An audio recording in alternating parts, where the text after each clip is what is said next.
બેસો બેસો.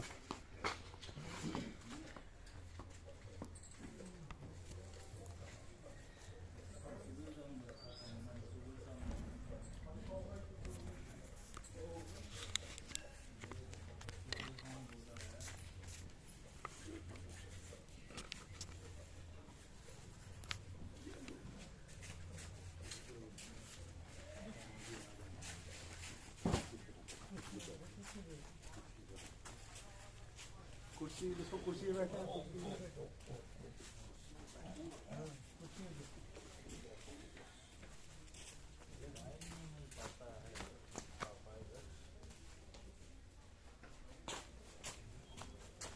ये एक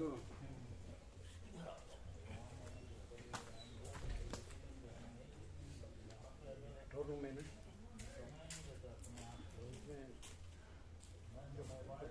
लेफ्ट में लास्ट कॉर्नर में बॉक्स है। वो उसका दोस्त लाया ना, तो वो बहुत छोटा है, तो वापस नहीं समझे, लेकिन बंद फिर करना पड़ेगा, बिल्ली अंदर घुसे नहीं समझ रहे। उठ के एकदम लास्ट में बड़ा है, ऊपर ही अब ले गए थे ना। हाँ ले गए, टेबल पर से वही।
उसको बोलना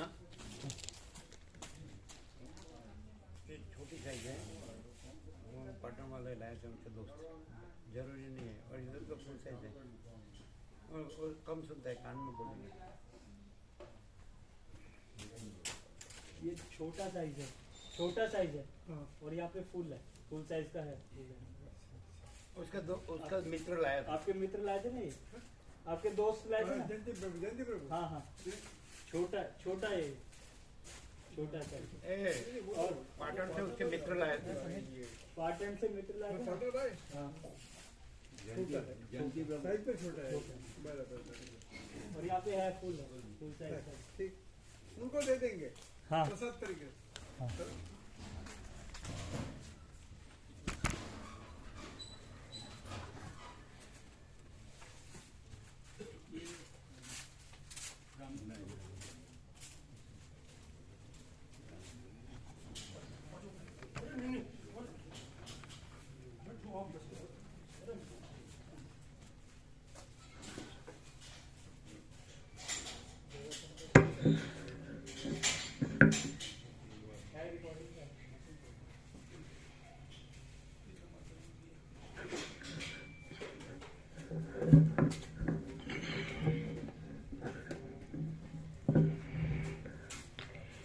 ओम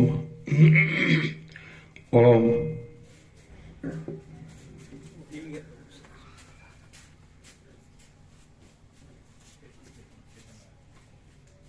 खिला दिए क्या? हाँ, ये दोपहर में भाविक से ही ऐसा। ओम ओम बराबर है क्या? सुनो, ओम ये फिर आया क्या? नहीं, ये वाला बराबर हो गया क्या? ओम बराबर है क्या?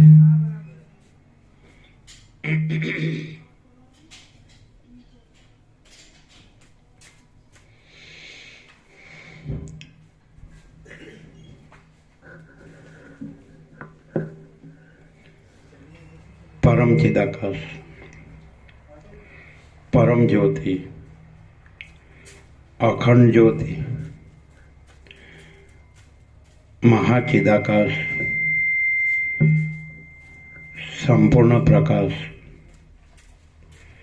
महाचिदाकाश, स्वयं प्रकाश, संपूर्ण प्रकाश। ये किसका आता है? हमी कहाँ गए? ये हमी क्यों होता है?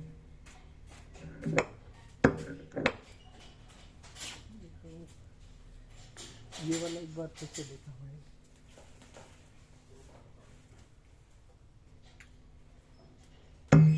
ओम ओम ओम ओम।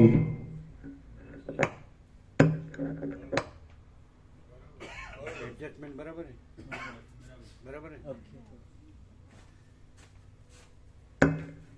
ओम ओम बराबर है।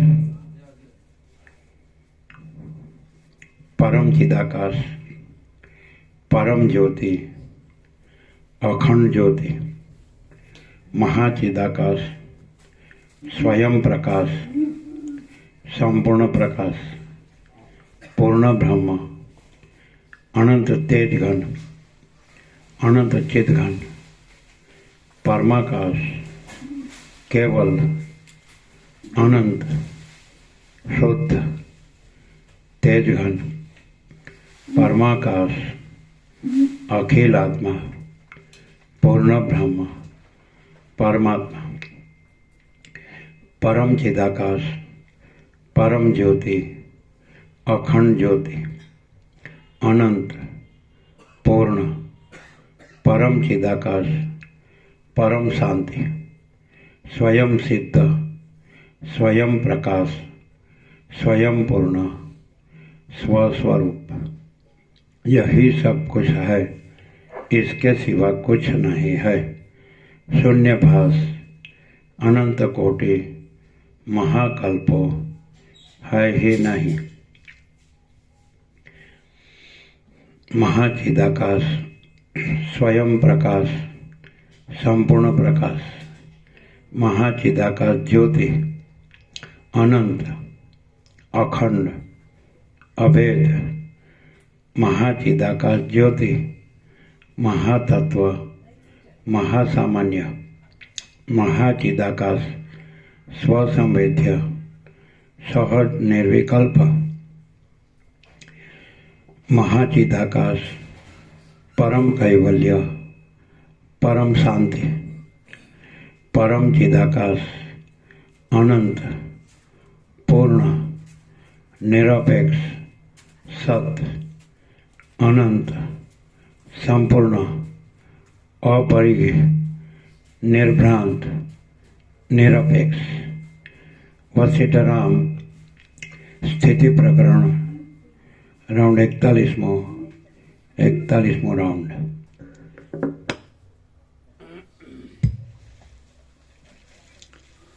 आद्य परब्रह्म सद्गुरु देव की जय। ओम श्री परमात्मने नमः।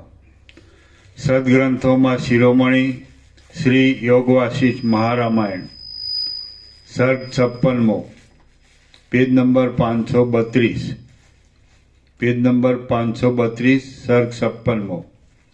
जगतनी सत्ता अने असत्ता तथा चैतन्यનું કર્તૃત્વ અને અકર્તૃત્વ। આ 56મા સર્ગમાં જગતની સત્તાનો તથા અસત્તાનો અને ચૈતન્યના કર્તાપણાનો તથા અકર્તાપણાનો વિચારપૂર્વક નિર્ણય કરાવીને દ્રશ્યોની ઉપર આસ્થાનું નિવારણ કરવામાં આવશે।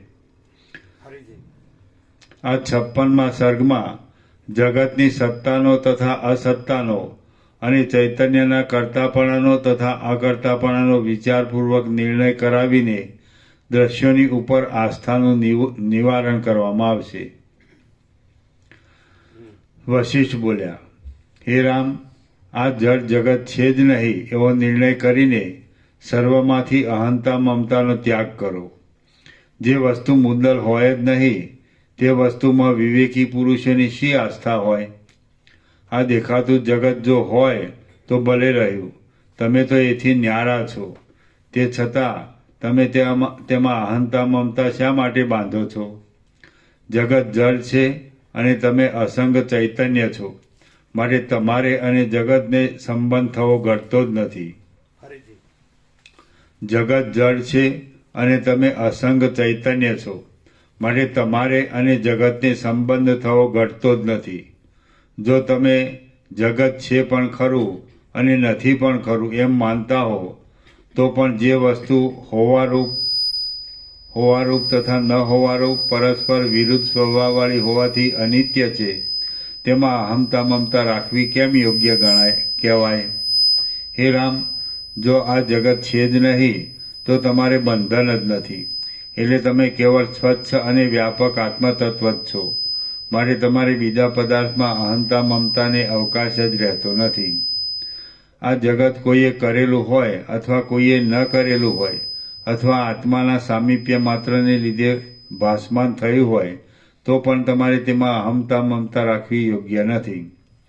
વાસ્તવિક રીતે જોતા આ જગત કોઈ કર્તાએ કરેલું છે એમ નથી, તેમ કરતા વગર થયેલું છે એમ પણ નથી, પરંતુ એમ છે કે જે અકર્તા છતાં પણ માયાને લીધે કરતા જેવો છે તેની સત્તાથી થયું છે. આ જગતરૂપી જાળ કરતા વગરની હોય અથવા કરતાવાળી હોય તો પણ તમે તેનાથી એક થઈને બેસો નહીં. આત્મા સર્વ ઇન્દ્રિયોથી રહિત છે, તેને કરતાપણું ઘટતું નથી. તો પણ જો કરતાપણું માનીએ તો જેવું સૂર્યને ફેરવવામાં મેરુને કલ્પિત કરતાપણું છે, તેવું જ આત્માને કલ્પિત કરતાપણું પ્રાપ્ત થાય છે. માટે વાસ્તવિક રીતે જગત કરતા વગરનું છે અને કાકતાળીય ન્યાયની પેઠે આકસ્મિક જ છે.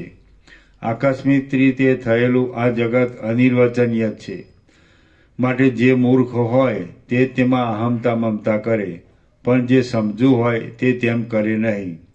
હે રામ, જગત અત્યંત શૂન્ય છે એમ પણ નથી, કારણ કે નિરંતર દેખાયા કરે છે. તેમ નષ્ટ થઈને શૂન્ય થઈ જાય છે એમ પણ નથી, કારણ કે નષ્ટ થયા પછી પણ વારંવાર ઉત્પન્ન થાય છે. શૂન્યની ઉત્પત્તિ થવી ઘટે જ નહીં. વળી હે રામ, આ જગત આત્માની પેઠે સર્વદા રહેનાર છે એમ પણ નથી, કારણ કે તે નિરંતર ક્ષય પામતું જોવામાં આવે છે. તેમ ક્ષણિક છે એમ પણ નથી, કારણ કે જે વસ્તુ અનાદિ પૂર્વકાળમાં અને અનંત ઉત્તરકાળમાં પણ નથી હોતી, તે વસ્તુ વર્તમાન ક્ષણમાં હોય તો પણ તેના ન હોવાપણાનું જ અનુમાન થાય છે. આ પ્રમાણે જગત અનિર્વચનીય ઠરે છે, માટે તમારા જેવા સમજુ પુરુષે તેમાં અહમતા મમતા કરવી યોગ્ય નથી. સર્વ ઇન્દ્રિયોથી રહિત શાંત આત્મા જો પોતાના સામીપ્ય માત્રથી સર્વદા જગતને કર્યા કરતો હોય, તો પણ એવી રીતે થતા જગતમાં અભિમાન ધરીને મૂંઝાવવું યોગ્ય નથી. જન્મ મરણ આદિ દિશાઓથી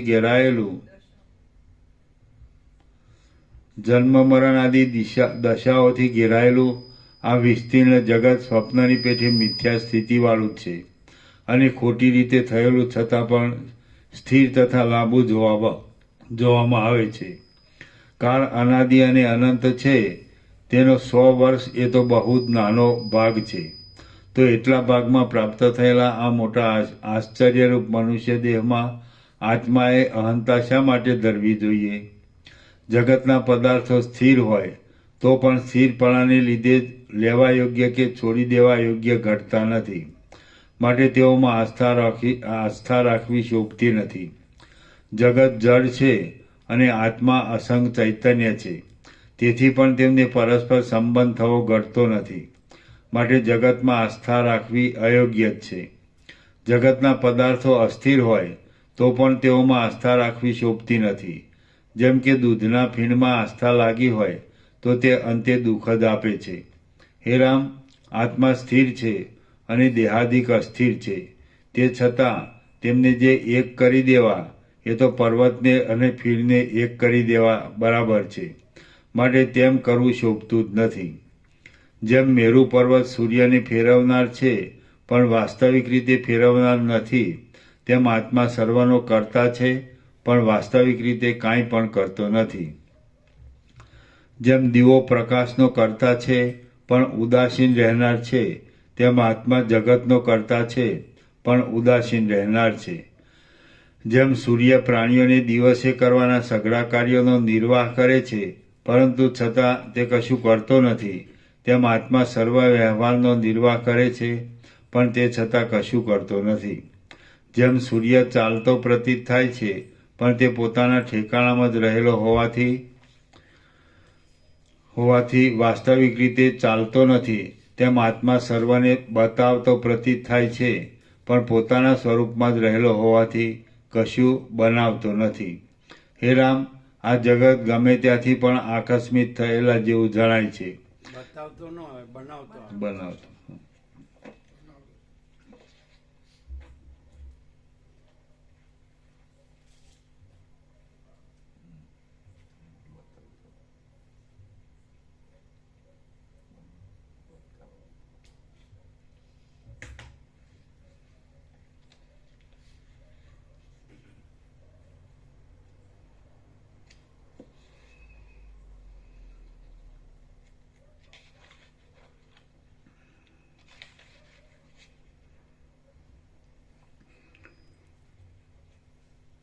જેમ સૂર્ય ચાલતો પ્રતીત થાય છે પણ તે પોતાના ઠેકાણામાં જ રહેલો હોવાથી વાસ્તવિક રીતે ચાલતો નથી, તેમ આત્મા સર્વને બનાવતો પ્રતીત થાય છે પણ પોતાના સ્વરૂપમાં જ રહેલો હોવાથી કશું બનાવતો નથી.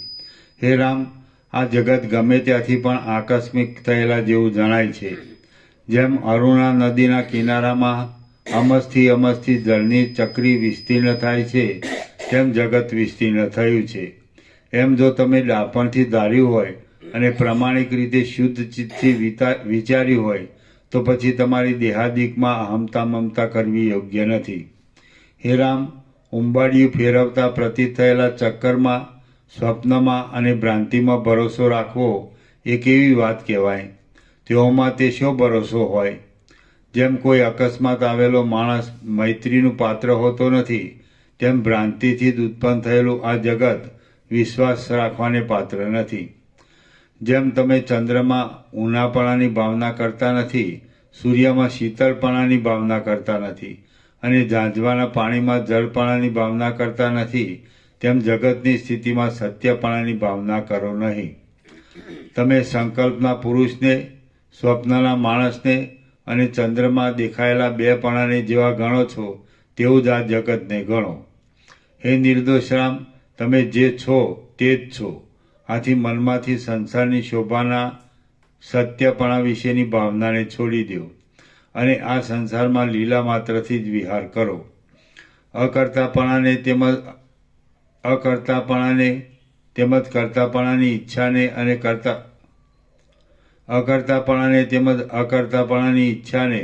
અને કર્તાપણાની તથા કર્તાપણાની ઈચ્છાને છોડી દઈને તમે આ સંસારમાં લીલા માત્રથી જ વિહાર કરો. આત્મા સર્વવ્યાપક છે છતાં સર્વથી રહિત છે.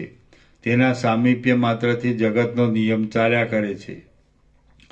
જેમ દીવાની ઈચ્છા વિના પણ દીવાના સામીપ્યથી માત્ર પદાર્થો પ્રકાશે છે અને જેમ વાદળાઓની ઈચ્છા વિના પણ વાદળાઓના સામીપ્ય માત્રથી ઇન્દ્રધવના ઝાડ પ્રફુલ્લિત થાય છે, તેમ આત્માની ઈચ્છા વિના પણ આત્માના સામીપ્ય માત્રથી બ્રહ્માંડો પોતાની મેળે પ્રકાશે છે. જેમ સઘળી ઈચ્છાઓથી રહિત એવો સૂર્ય આકાશમાં રહેવાથી તેના સાનિધ્યથી વ્યવહાર થયા કરે છે, તેમ આત્માની સત્તારૂપ સાનિધ્યથી સઘળી ક્રિયાઓ થયા કરે છે. જેમ ઈચ્છા વિનાના રત્નનો કેવળ સ્થિતિ માત્રથી પ્રકાશ થયા કરે છે, તેમ ઈચ્છા વિનાના આત્માની સત્તા માત્રથી જગતનો સમૂહ થયા કરે છે. આ પ્રમાણે આત્મામાં કર્તાપણું અને અકર્તાપણું બંને રહ્યા છે. આત્મા ઈચ્છા વિનાનો છે એટલા માટે અકર્તા છે અને તેના સત્તારૂપ સાનિધ્ય માત્રથી જગત થાય છે એટલા માટે કર્તા પણ છે. આત્મા સઘળા ઇન્દ્રિય આદિ પદાર્થોથી રહિત છે એટલા માટે અકર્તા છે તથા અભોગતા છે અને તે આત્મા ઇન્દ્રિય આદિમાં વ્યાપક છે એટલા માટે કર્તા પણ છે તથા ભોગતા પણ છે. હે રામ, આત્મામાં કર્તાપણું અને અકર્તાપણું એ બંને છે તો હવે તેઓમાંથી જે સ્વીકારવાથી કલ્યાણ ધારતા હો તે સ્વીકારીને સ્થિર થાઓ. હું સર્વમાં રહેલો છું અને અકર્તા છું એવી જો દ્રઢ ભાવના રાખવામાં આવે તો સંસારમાં આવી પડેલા કાર્યોને કરવા છતાં પણ તેમનામાં અહંતા મમતા થતી નથી. કારણ કે અંતઃકરણપૂર્વક પ્રવૃત્તિ નહીં કરવાથી માણસને વૈરાગ્ય ઉત્પન્ન થાય છે. જે પુરુષને હું કાંઈ પણ કરતો નથી એવો નિશ્ચય હોય તે પુરુષ ભોગોના સમૂહની કામનાથી કાંઈ કરે કે કાંઈ ત્યજી દે એવો સંભવ જ નથી. આથી હું સર્વદા અકર્તા જ છું એવી ભાવનાના દ્રઢપણાથી પરમ સુખ નામની ક્ષમતા જ અવશેષ રહે છે. અથવા હે રામ, હું સઘળા જગતનો કર્તા છું એમ પોતામાં મોટા કર્તાપણાની ભાવનાથી રહેવાની જો તમારી ઈચ્છા હોય તો તેમ રહેવું એ પણ ઉત્તમ કહેવાય છે. અહો, હું આ સઘળા જગતરૂપ બ્રહ્મને કરતો જ નથી અને આ બ્રહ્મ જેથી થાય એવો મારાથી જુદો કોઈ સંભવતો જ નથી એમ જો નિશ્ચય થાય તો પછી કોઈના ઉપર રાગ કે દ્વેષ થવાનો અવકાશ જ નથી. અથવા સર્વનો કરતા હું જ છું એવો નિશ્ચય રાખવામાં આવે તો પણ કોઈના ઉપર રાગ કે દ્વેષ થવાનો સંભવ નથી. કેમ કે આ શરીરને કોઈ ડામ દે અથવા કોઈ લાડ કરાવે તો પણ તે મેં જ ડામ દીધો અને મેં જ લાડ કરાવ્યું એવો પાકો નિશ્ચય હોય. એટલે પછી કોઈના ઉપર રાગ કે દ્વેષ કેમ જ થાય?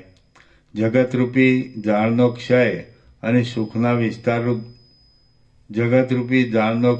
મને સુખના વિસ્તારરૂપ છે અને જગતરૂપી ઝાડનો ઉદય મને દુઃખના વિસ્તારરૂપ છે. તેનો કરતા હું જ છું એમ જો માનવામાં આવ્યું તો પછી અંતઃકરણમાં દુઃખનો કે હર્ષનો પ્રસંગ ક્યાંથી જ આવે? ખેદને ઉત્પન્ન કરનારો પણ હું છું અને હર્ષને ઉત્પન્ન કરનારો પણ હું છું. એવી રીતે પોતામાં સર્વનું કર્તાપણું માનવામાં આવે તે ખેદ અને હર્ષ પોતાની મેળે ક્ષય પામી જાય છે અને ક્ષમતા જ અવશેષ રહે છે. સર્વ પદાર્થોની ક્ષમતા તે જ સાચી ઉત્તમ સ્થિતિ છે. તે ક્ષમતાથી સ્થિતિમાં રહેલા ચિત્તને કદી પણ પુનર્જન્મ પ્રાપ્ત થતો નથી. અથવા હે રામ, તમે સર્વના કર્તાપણાને પણ છોડી દો, અકર્તાપણાને પણ છોડી દો, મનને જ નષ્ટ કરી નાખો અને જેવા છો તેવા અખંડ પૂર્ણાનંદ બ્રહ્મરૂપ જ રહો.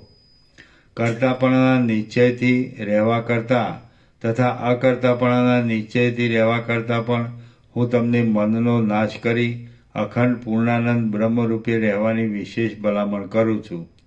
તેનું કારણ એ છે કે હું સર્વનો કર્તા છું અને સર્વનો કર્તા હોવાથી સર્વરૂપ છું એવો નિશ્ચય રાખવામાં કર્તાપણાના અભિમાનરૂપ તથા સઘળા બ્રહ્માંડથી પોતાના સ્વરૂપનું માપ થવારૂપ કાંઈક કલંક રહી જાય છે. અને હું કોઈનો કરતા નથી અને કરતા નહીં હોવાથી હું દેહાદિકરૂપ પણ નથી એવો નિશ્ચય રાખવામાં જીવનું સ્વરૂપ શુદ્ધ થાય છે. પણ જે જીવ છે તે બ્રહ્મ છે એવી નિષ્ઠાની પ્રાપ્તિ થતી નથી. એટલું કલંક રહી જાય છે. જો કે આ પ્રમાણે એ બંને નિશ્ચયોમાં કલંક છે તો પણ તેઓમાંથી ગમે તે એક નિશ્ચય રાખવાનું પ્રથમ હું તમને કહી ગયો. તેનું કારણ એ છે કે તેઓમાંના ગમે તે એક નિશ્ચયથી સઘળા અનર્થોનો મૂળભૂત એવો દેહમાંનો અહંભાવ છૂટી જાય છે. દેહનો અહંભાવ એટલે દેહ હું છું એવી જે સ્થિતિ, અભિમાન, તે કાલસૂત્ર નામના નરકની પ્રાપ્તિરૂપ છે. મોટા અવિચી નામના નરકમાં બંધાવા જેવું છે અને અશીપત્ર વન નામના નરકોની પંક્તિ જેવી છે. પ્રાણ તથા ધન આદિ સઘળું નષ્ટ થઈ જતું હોય તો પણ સર્વ પ્રકારના યત્નથી દેહ હું છું એ સ્થિતિને છોડી જ દેવી જોઈએ.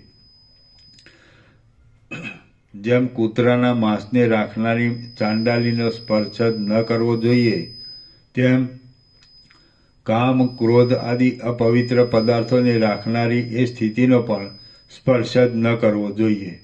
હે રામ, જેમ વાદળા દૂર થવાથી ઉત્તમ ચાંદનીનો પ્રકાશ થાય છે તેમ શુદ્ધ આત્મજ્ઞાનરૂપી દ્રષ્ટિના આડા મોટા પડરૂપી એવી દેહ હું છું એ સ્થિતિને અત્યંત દૂર કરી દેવાથી શુદ્ધ આત્મજ્ઞાન દ્રષ્ટિ પ્રકાશિત થાય છે અને એ આત્મજ્ઞાન દ્રષ્ટિ સારી રીતે પ્રકાશિત થવાથી સંસારરૂપી સમુદ્રને તરી જવાય છે. હે રામ, તમે હું કરતા નથી અને તે કારણથી કરતાપણું થાય છે.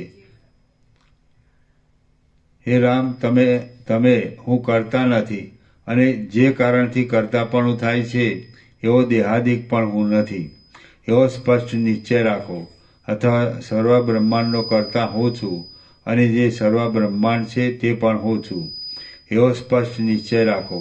અથવા આ જે દ્રશ્ય છે તે હું નથી, પણ હું તો પૂર્ણાનંદ ચૈતન્યરૂપ બ્રહ્મ છું એવો નિર્ણય કરો અને એમ કરીને તમે પોતાના સર્વોત્તમ પદ બ્રહ્મ સ્વરૂપમાં જ રહો. તત્વને જાણનારા ઉત્તમ સત્પુરુષો એ પદમાં જ રહે છે. પહેલા બે નિશ્ચયો પણ આ ત્રીજો નિર્ણય પ્રાપ્ત થવાને માટે જ છે એમ સમજવું. શ્રી યોગ વાસિષ્ઠ મહારામાયણમાં સ્થિતિ પ્રકરણનો કર્તૃત્વ વિચાર યોગોપદેશ કરણ નામનો સર્ગ 56મો સમાપ્ત. સર્ગ 57મો વાસના ત્યાગનો ક્રમ અને વાસના રહિતની પ્રશંસા. આ 57મા સર્ગમાં માયાના સંભવ વિશેના પ્રશ્નના ઉત્તરનો હમણાં સમય નથી એમ કહેવામાં આવશે. વાસના છોડી દેવાનો ક્રમ કહેવામાં આવશે અને વાસનાથી રહિત થયેલાઓની પ્રશંસા કરવામાં આવશે. રામ બોલ્યા, હે બ્રહ્મન, આપે સુંદર અને પૂર્વાપર સંબંધથી જે કહ્યું છે તે સાચું છે. સર્વના અધિષ્ઠાનરૂપ આત્મા કરતા છતાં પણ વાસ્તવિક રીતે અકર્તા છે, ભોગતા છતાં પણ વાસ્તવિક રીતે અભોગતા છે. તે સર્વનો ઈશ્વર છે, સર્વમાં વ્યાપક છે, ચૈતન્ય માત્ર છે અને નિર્મળ પદરૂપ છે. જેમ પૃથ્વી જરાયુજ પદાર્થોના મૂળ તત્વરૂપ છે તેમ તે સર્વ આદિ પ્રાણીઓના મૂળ તત્વરૂપ છે. તે પ્રકાશમાન છે અને સર્વ પ્રાણીઓની અંદર પણ રહેલો છે. હમણાં એ બ્રહ્મનો મારા હૃદયમાં અનુભવ પ્રાપ્ત થયો છે. જેમ પર્વત વરસાદની ધારાઓથી ગરમી રહિત થાય છે તેમ હું આપની વાણીથી સંતાપ રહિત થયો છું.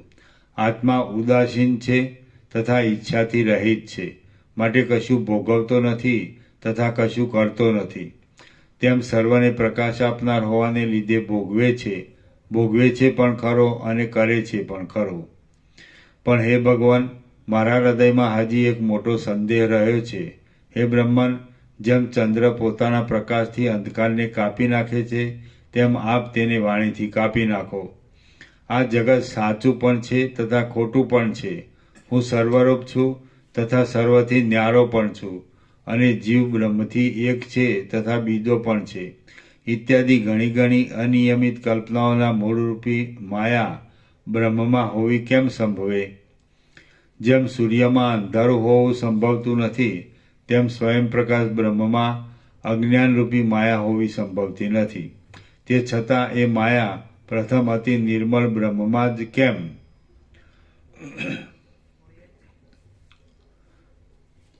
તે છતાં એ માયા પ્રથમ અતિ નિર્મળ બ્રહ્મમાં હોય જ કેમ? વશિષ્ઠ બોલ્યા, હે રામ, આ પ્રશ્નનો સ્થિર ઉત્તર સિદ્ધાંતના સમયમાં નિર્વાણ પ્રકરણના ઉત્તરાર્ધમાં પાષાણની આખ્યાયિકા આદિ સ્થળમાં કહેવામાં આવશે. એટલે તમે તે બરાબર સમજશો. હે રામ, મોક્ષના ઉપાયનો જે છેવટનો સિદ્ધાંત છે તેને જાણ્યા વિના તમે આવા પ્રશ્નોના ઉત્તરો ખુલ્લી રીતે સાંભળવાને યોગ્ય નથી. જ્યારે તે સિદ્ધાંતને પહોંચશો ત્યારે આવા પ્રશ્નોના ઉત્તરો સાંભળવાને યોગ્ય થશો. હે રામ, જેમ યુવાન પુરુષ સુંદર સ્ત્રીઓના ગાયનો સાંભળવાનું પાત્ર છે તેમ આત્મજ્ઞાનમાં પૂર્ણ નિષ્ઠા પામેલો પુરુષ જ આવા પ્રશ્નોના ગંભીર ઉત્તરો સાંભળવાને યોગ્ય છે. જેમ બાળકોની પાસે રાગવાળી કથા વ્યર્થ થાય છે તેમ અલ્પબોધવાળા પુરુષોની પાસે ગંભીર અર્થવાળી વાત વ્યર્થ થાય છે. કોઈ વાત એવી પણ હોય છે કે જે કોઈ સમયે જ મનુષ્યની પાસે કહેવાથી શોભા પામે. નારંગી આદિ વૃક્ષોનું ફળ શરદ ઋતુમાં શોભે પણ વૈશાખ માસમાં શોભે નહીં. જેમ રંગ નિર્મળ વસ્ત્રમાં જ લાગુ પડે છે તેમ સિદ્ધાંતની વાતો પૂર્ણ વિવેકવાળા પુરુષના મનમાં જ લાગુ પડે છે. ગંભીર જ્ઞાનની વાત પૂર્ણ વિવેકથી આત્માને જાણનારાની પાસે જ કહેવાય અને તેને જ થશે. પણ આ પ્રશ્નનો ઉત્તર મેં સંક્ષેપમાં કહ્યો જ છે, પણ ત્યાં મેં વિસ્તાર કર્યો નથી, તેથી તે સ્પષ્ટ રીતે તમારા સમજવામાં આવ્યો નથી. હે રામ, જો તમે પોતાથી જ પોતાના આત્માને જાણશો તો આ પ્રશ્નના ઉત્તરને પોતાની મેળે સારી રીતે જાણી લેશો, એમાં સંશય નથી. હે રામ, તમે જ્યારે પૂર્ણ બોધને પ્રાપ્ત થઈને રહેશો ત્યારે સિદ્ધાંતના સમયમાં મારે તમારી પાસે વિસ્તારથી આ પ્રશ્નનો ઉત્તર કહેવાનો છે. પોતાની ભૂલથી સંસારી થયેલો આત્મા પોતાને સંસારી જાણે છે, પણ તે ભૂલ જ્યારે ટળી જાય છે ત્યારે તે આત્મા નિર્મળ થઈને પોતાના પૂર્ણ સ્વરૂપને પ્રાપ્ત થાય છે. હે રામ, મેં જે તમને આત્માના કર્તાપણાનો તથા અકર્તાપણાનો વિચાર કહ્યો તે પૂર્ણ સ્વરૂપ સમજાવવાના ઉદ્દેશથી જ કહ્યો છે, પણ તે પૂર્ણ સ્વરૂપ તમારા સમજવામાં આવ્યું નહીં. માટે હું ધારું છું કે હજી તમારી વાસના ક્ષીણ થઈ નથી. વાસનાઓની સ્થિતિ એ જ બંધ છે અને વાસનાઓનો ક્ષય એ જ મોક્ષ છે. તમે વાસનાઓને ત્યજી દઈને છેવટે મોક્ષની ઈચ્છારૂપ વાસનાનો પણ ત્યાગ કરજો. પ્રથમ વિષયોની તામસ વાસનાઓને છોડી દઈને મૈત્રી, સમાન પુરુષોની સાથે મિત્રતા, કરુણા, નિકૃષ્ટ પુરુષોની ઉપર દયા, મુદિતા, ઉત્કૃષ્ટ પુરુષોને જોઈને હર્ષ ને ઉપેક્ષા, દુર્જનોની ઉપેક્ષા નામની નિર્મળ વાસનાનું ગ્રહણ કરો. પછી એ વાસનાથી વ્યવહાર કરતા પણ અંતઃકરણની તે વાસનાને પણ છોડી દઈને સઘળા સંકલ્પોથી રહિત થઈને બ્રહ્મભાવની વાસના રાખજો.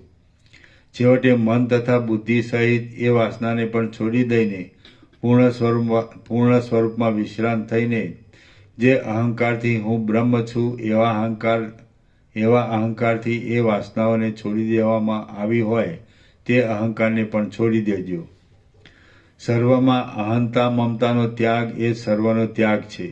કેવળ પ્રાણની ગતિને જ રાખતા કલ્પના, કાળ, પ્રકાશ, અંધકાર, વાસના તથા વિષય ઇત્યાદિકને અને મૂળ સહિત અહંકારને પણ ઉખેડી નાખીને આકાશના જેવી વિક્ષેપ રહિત નિર્મળ બ્રહ્માકાર બુદ્ધિવાળા થઈને જેવા છો તેવા જ પરબ્રહ્મમય થજો, એટલે તમે પૂજ્યપણાને પણ પ્રાપ્ત થશો. જે ઉત્તમ બુદ્ધિવાળો પુરુષ હૃદયમાંથી સઘળી વાસનાઓને ત્યજી દઈને અભિમાનથી રહિત થઈને રહે છે તે જ મુક્ત છે અને તે જ પરમેશ્વર છે.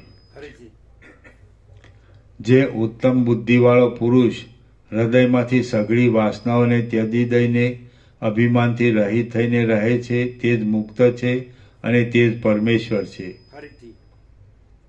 જે ઉત્તમ બુદ્ધિવાળો પુરુષ હૃદયમાંથી સઘળી વાસનાઓને ત્યજી દઈને અભિમાનથી રહિત થઈને રહે છે તે જ મુક્ત છે અને તે જ પરમેશ્વર છે.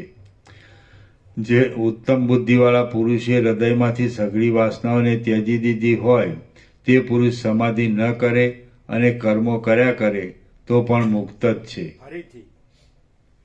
જે ઉત્તમ બુદ્ધિવાળા પુરુષે હૃદયમાંથી સઘળી વાસનાઓને ત્યજી દીધી હોય તે પુરુષ સમાધિ ન કરે અને કર્મો કર્યા કરે તો પણ મુક્ત જ છે. જેનું મન વાસનાઓથી રહિત થઈ ગયું હોય છે તે પુરુષને કર્મો છોડી દેવાનું પણ પ્રયોજન નથી, કર્મો કરવાનું પણ પ્રયોજન નથી, સમાધિ કરવાનું પણ પ્રયોજન નથી અને જપ કરવાનું પણ પ્રયોજન નથી. મેં શાસ્ત્રોનો અત્યંત વિચાર કરીને તથા તે વિચારને લાંબા કાળ સુધી બીજા મહાત્માના વિચારની સાથે મેળવીને એ જ નિર્ણય કર્યો છે કે બુદ્ધિપૂર્વક સઘળી વાસનાઓને છોડી દેવારૂપ મુનિપદથી બીજું કોઈ પણ ઉત્તમ પદ નથી.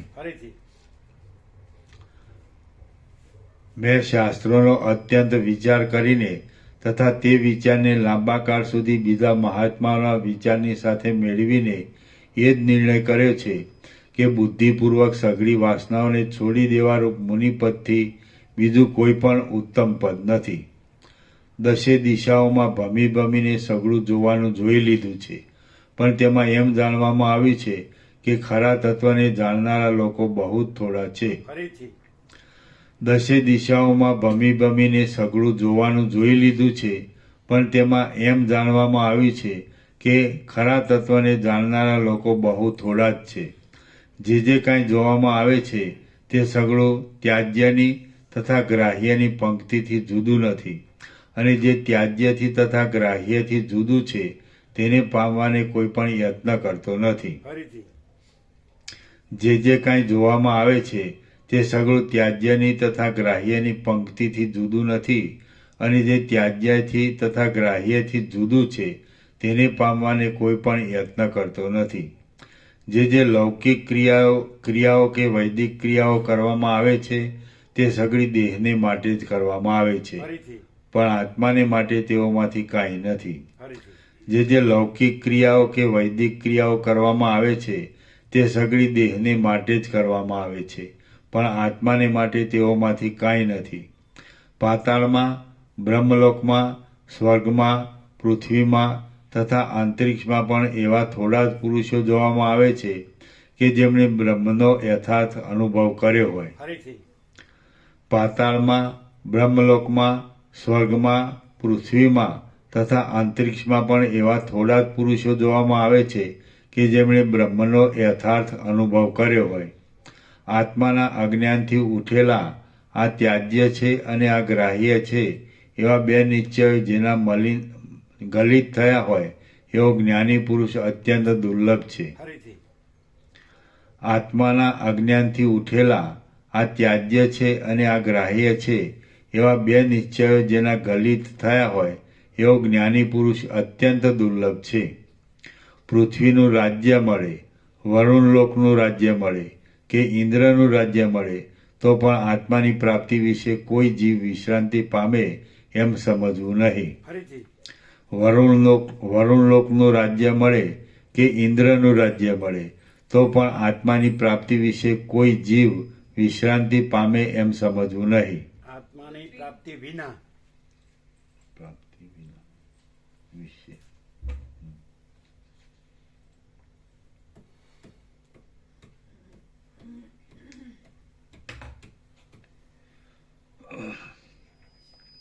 પૃથ્વીનું રાજ્ય મળે, વરુણ લોકનું રાજ્ય મળે કે ઇન્દ્રનું રાજ્ય મળે તો પણ આત્માની પ્રાપ્તિ વિના કોઈ જીવ વિશ્રાંતિ પામે એમ સમજવું નહીં. ઇન્દ્રિયરૂપી શત્રુઓની ઉપર જે સુરતા કરનારા હોય અને આત્મા તત્વને સમજનારા હોય તે મહાત્માઓની જન્મરૂપ જ્વરનો નાશ કરવા માટે સેવા કરવી જોઈએ. ફરીથી ઇન્દ્રિયરૂપી શત્રુઓની ઉપર જે સુરતા કરનારા હોય અને આત્મા તત્વને સમજનારા હોય તે મહાત્માઓની જન્મરૂપ જ્વરનો નાશ કરવા માટે સેવા કરવી જોઈએ. પાતાળમાં, ભૂલોકમાં અને સ્વર્ગમાં સર્વત્ર પંચ મહાભૂત જ છે, પણ છઠ્ઠું કાંઈ નથી. અને તે પંચ મહાભૂતો પણ વાસ્તવિક રીતે જોતા મિથ્યા છે. માટે આત્મવેત્તા પુરુષને આત્મા વિના બીજા કયા પદાર્થમાં રુચિ થાય? ફરીથી માટે આત્મવેત્તા પુરુષને આત્મા વિના બીજા કયા પદાર્થમાં રુચિ થાય? આત્માનું અનુસંધાન રાખીને વ્યવહાર કરનારા જ્ઞાની પુરુષને સંસાર ગાયના પગલાના ખાબોચિયા જેવો લાગે છે. આત્માનું અનુસંધાન રાખીને વ્યવહાર કરનારા જ્ઞાની પુરુષને સંસાર ગાયના પગલાના ખાબોચિયા જેવો લાગે છે, અને આત્માનું અનુસંધાન રાખ્યા વિના વ્યવહાર કરનાર પુરુષને સંસાર મોટા તોફાની સમુદ્ર જેવો લાગે છે. ઉદાર ચિત્તવાળા જ્ઞાની પુરુષને આખું બ્રહ્માંડ પણ કદમના ફૂલના ગોટાની પેઠે અત્યંત અલ્પ અને તુચ્છ લાગે છે. ફરીથી ઉદાર ચિત્તવાળા જ્ઞાની પુરુષને આખું બ્રહ્માંડ પણ કદમના ફૂલના ગોટાની પેઠે અત્યંત અલ્પ અને તુચ્છ લાગે છે. માટે જ્ઞાની પુરુષ પોતાને સઘળા બ્રહ્માંડનું રાજ્ય પ્રાપ્ત થાય તો પણ તેમાં દાન ભોગાદિકની વાસના રાખે જ નહીં.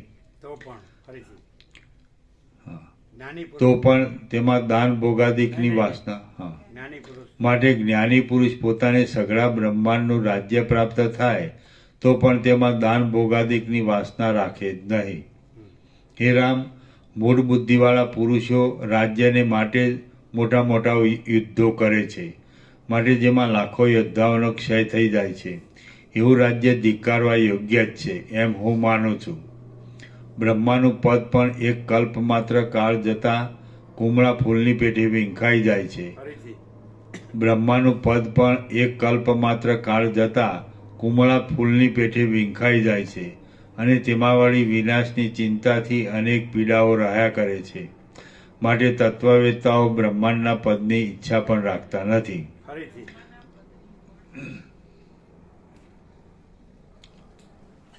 બ્રહ્માનું પદ પણ એક કલ્પ માત્ર કાળ જતાં કુમળા ફૂલની પેઠે વીંખાઈ જાય છે અને તેમાં વળી વિનાશની ચિંતાથી અનેક પીડાઓ રહ્યા કરે છે. માટે તત્વવેત્તાઓ બ્રહ્માંડના પદની ઈચ્છા પણ રાખતા નથી. તત્વવેત્તાની દ્રષ્ટિમાં સૃષ્ટિથી માંડીને સઘળા બ્રહ્માંડમાંનો કોઈ પદાર્થ જરા પણ ઉત્પન્ન થયો નથી. ફરીથી તત્વવેત્તાની દ્રષ્ટિમાં સૃષ્ટિથી માંડીને સઘળા બ્રહ્માંડમાંનો કોઈ પદાર્થ જરા પણ ઉત્પન્ન થયો નથી. તો તેઓ તુચ્છ પદાર્થ મળતા આત્મા શાનો બળવાન થાય? તો તેઓ તુચ્છ પદાર્થ મળતા આત્મા શાનો બળવાન થાય? પૃથ્વીના ઘણા ભાગો સેંકડો પર્વતોથી વ્યાપ્ત છે અને ઘણા ભાગો સમુદ્રોથી વ્યાપ્ત છે. તો હવે તેમાં રાજ્ય થઈ શકે એવો કેટલો ભાગ અવશેષ રહે છે કે જ્ઞાનીને તેની ઈચ્છા થાય? પાતાળો સહિત તથા દેવલોકો સહિત આ સઘળા જગતમાં કોઈ પણ કામ એવું નથી કે ઉદાર મનવાળા જ્ઞાની પુરુષને તે અવશ્ય કરવું પડે છે. ફરીથી પાતાળો સહિત તથા દેવલોકો સહિત આ સઘળા જગતમાં કોઈ પણ કામ એવું નથી કે ઉદાર મનવાળા જ્ઞાની પુરુષને તે અવશ્ય કરવું પડે છે. એ જ્ઞાની પુરુષ કૃતાર્થ જ હોય છે. ઝાંઝવાનું પાણી સૂર્ય કરવું પડે છે નો આવે કરવું પડે છે નો આવે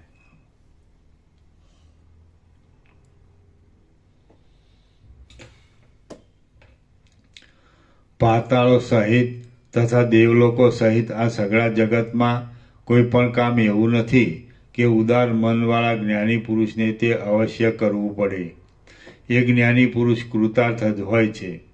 ઝાંઝવાનું પાણી સૂર્યના પ્રકાશની અપેક્ષા કરીને સિદ્ધ થાય છે. તે જ્ઞાની પુરુષ ફરીથી એ જ્ઞાની પુરુષ કૃતાર્થ જ હોય છે. એ જ્ઞાની પુરુષ કૃતાર્થ જ હોય છે. ઝાંઝવાનું પાણી સૂર્યના પ્રકાશની અપેક્ષા કરીને સિદ્ધ થાય છે. માટે તે સૂર્યની અપેક્ષા રાખે છે. પણ સૂર્ય તો ઝાંઝવાના પાણીનો નિમિત્તભૂત છતાં પણ ઝાંઝવાના પાણીની અપેક્ષા રાખતો નથી. ફરીથી તે જ પ્રમાણે તે જ પ્રમાણે તત્વવેત્તાના ચૈતન્યરૂપ પ્રકાશની અપેક્ષા રાખીને સિદ્ધ થતું જગત જ તત્વવેત્તાની અપેક્ષા કરે છે. પણ તત્વવેત્તા તો પૂર્ણાનંદમાં મગ્ન હોવાને લીધે કટાક્ષ માત્રથી પણ જગતને જોતો નથી. તો તેને જગતની અપેક્ષા તો ક્યાંથી જ હોય? તે જ પ્રમાણે તે જ પ્રમાણે તત્વવેત્તાના ચૈતન્યરૂપ પ્રકાશની અપેક્ષા રાખીને સિદ્ધ થતું જગત જ તત્વવેત્તાની અપેક્ષા કરે છે. પણ તત્વવેત્તા તો પૂર્ણાનંદમાં મગ્ન હોવાને લીધે કટાક્ષ માત્રથી પણ જગતને જોતો નથી. તો તેને જગતની અપેક્ષા તો ક્યાંથી જ હોય? એકતાને પ્રાપ્ત થયેલા સ્વરૂપના બોધને માત્ર નહીં, આભાસ માત્ર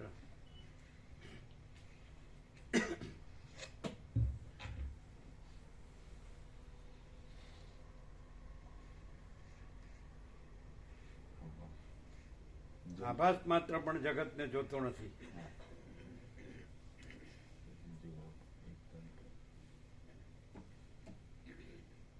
પ્રકાશ શબ્દ જગત માટે નો હોય, આભાસ કટાક્ષ માત્રથી પ્રકાશ નહીં, કટાક્ષ માત્ર પ્રકાશ કટાક્ષ કટાક્ષ કટાક્ષ કટાક્ષ હા કટાક્ષ તો ચોખ્ખું સંભળાતું નથી.